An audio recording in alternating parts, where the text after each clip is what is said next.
Good morning, girls. Good morning. I was reading Proverbs 13:3, and I'm going to read it to you, girls. And I want you guys to think about what I'm saying and also explain it to me. So listen carefully, okay? People who are careful about what they say will save their lives, but those who speak without thinking will destroy it. And that was from Proverbs 13:3. Now, what do you think that means? That means like when you do something bad will happen to you. Okay. What do you think that means? I think it means whatever you say, it will always go in your head, and then like if you say a bad word, it'll always be in your head. Okay. If you think about it. Okay.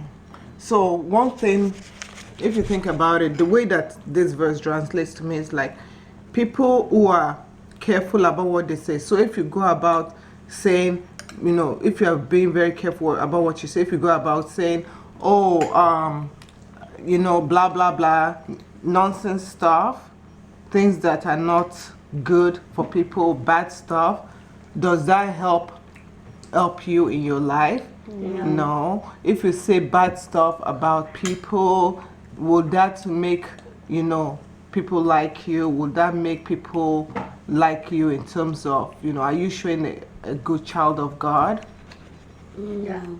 Okay, so we have to be very careful what we say, because sometimes what we say, remember in James when it was talking about the tongue, you guys remember when I was talking about the tongue, that the tongue, you have to be very careful what you say. So knowing what you say can affect other people. So sometimes if you say something bad to your friend, will it make your friend happy? No. Okay, but if you say something good and your friend is having a bad day, think about it. What will happen if you say something good and your friend is having a bad day? Something good will happen. What will happen to your friend's feeling? They'll make it happy. Okay, to make her happy. So today is the day we took out one of our training wheels. So now she has a bike, just one wheel here, and we're gonna practice balancing. And then maybe after 1 week we will now take out another wheel so that she'll have 2 wheels. Why not? You're not ready? No. Okay. There she goes. Are you okay? Yep. Okay.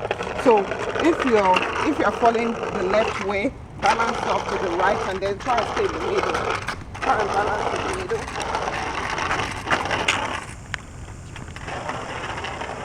Okay, let me try to get. Okay. Whoa.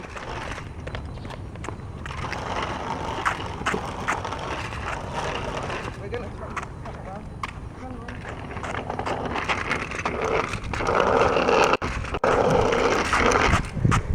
Balance off. Balance off. This video is kind of shaky. So in the summer, when the kids are with me and they're not at school, I really do have to keep them occupied while I'm getting my own work done. So what I usually do is, we usually go for some form of exercise very early in the morning, and that's what you saw in the previous clips. Today we decided to teach little sis how to ride just with 3 wheels, because we're trying to get her to 2 wheels, but she was too scared, so I just kept one of the training wheels on, and I think it was a success. I think she developed a little bit of a little bit of confidence. Yeah, she developed a little bit of confidence. However, she really got mad at the end because she just wanted to not do it anymore. So I said, okay, because I'm one of those parents that I push you. If you say, oh, I don't want to do it, I just don't stop there and just say, okay, fine, you don't have to do it. I'll push you a little bit.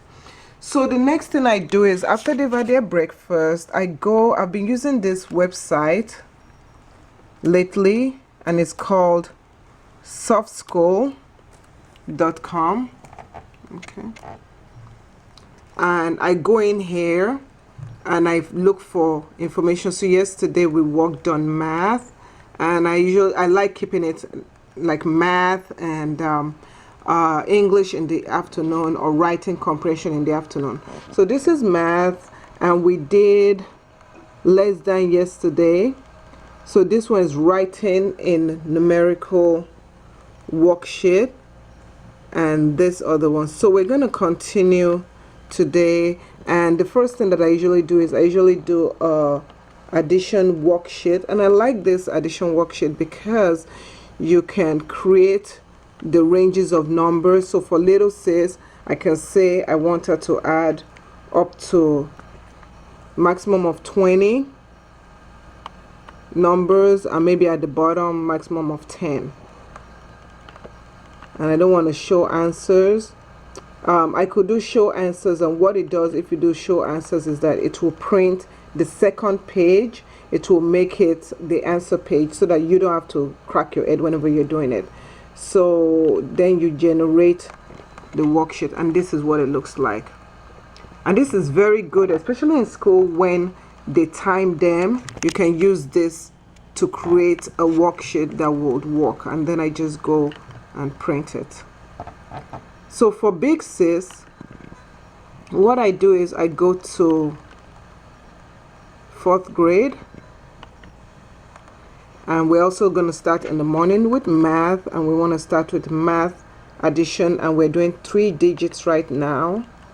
So I'm doing 3 digits. I want one of this, and it's going to generate a PDF file.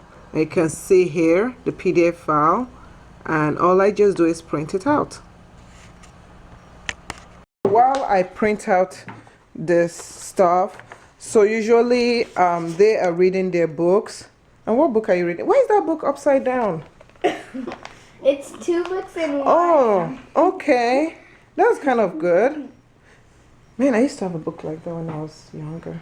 Oh, Anyway. or a book like this. Oh, yeah, this is Anne of Green Gables. We have the movie. We do? But yes, we do. But I want you to read the book first.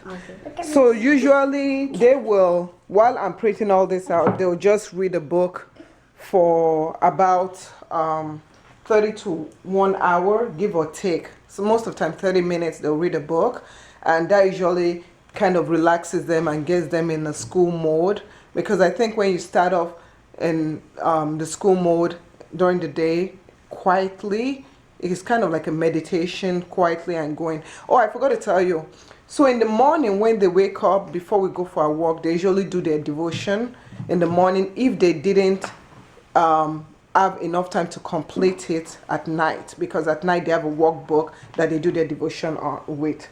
So now the next thing to do is they're going to work on their math and subtraction. This is addition and subtraction, and they're going to work on it for the next 1 hour. What are you doing? That's a What's toy. that? That's my baby. In her mouth. What's that? Let My me see. baby. Let me see. Okay. So they're going to work on this for about an hour, give or take. Yeah, don't look at the answers. They're going to work on it for about an hour, give or take, and that will give me time to get some work done. After they work on it, then the rest of the time they can play quietly or do any crafts or anything, drawing. They can do something quietly until lunchtime. When it's lunchtime, I stop my work, I come downstairs, and I come from my office, and then I, attend to them, give them something to eat, and then we start the whole thing over again. Usually after lunch, they take a little breather, maybe they can play some games and stuff. Then they follow that off with doing reading comprehension or something that is not mathematical. So that's pretty much what we do all summer, pretty much, right?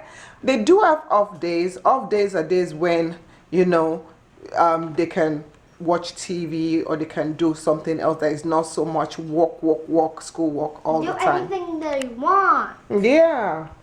So that's pretty much it for those asking what we do in the summer when I'm working. This is what we do in the summer when I'm working. So we're just taking a break from our reading to do to have some fruits. And we're having grapefruit today. No, don't take a lot.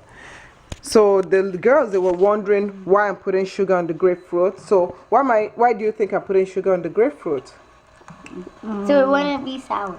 Yeah, because it's so sour. So what you do is just take a little bit of sugar, not a lot, just a little bit, and we just sprinkle it on it like that. Get it out. And then you can eat it.